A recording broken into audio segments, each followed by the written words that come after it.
बातमी सांगलीतून आहे। जत तालुक्यातील उमदी गावात मुसळधार पाऊस झालाय। द्राक्ष बागा पाण्याखाली गेल्या आहेत, त्यामुळे नुकसान झालंय। जत तालुक्यातील उमदी भागात रात्री मुसळधार पाऊस झाला।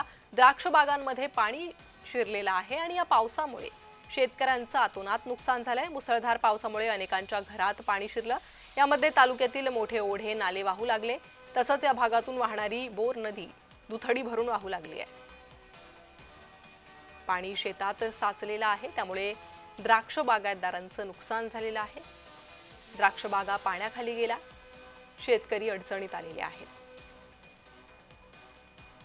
तर द्राक्ष बागा पाण्याखाली गेलेल्या आहे। सांगलीतल्या जत तालुक्यातली ही परिस्थिती आपण पाहतोय। मुसळधार पाऊस झालेला आहे, ज्यामुळे शेतांमध्ये पाणी शिरलेलं साचलेलं हे पाहायला मिळतंय।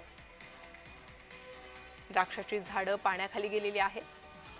शेतकऱ्यांना मोठं नुकसान सहन करावं लागतंय।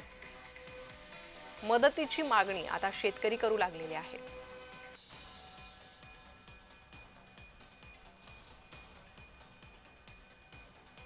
जत तालुक्यातील ही दृश्य आपण पाहतोय। द्राक्ष बागांना या पाण्याचा फटका बसतोय।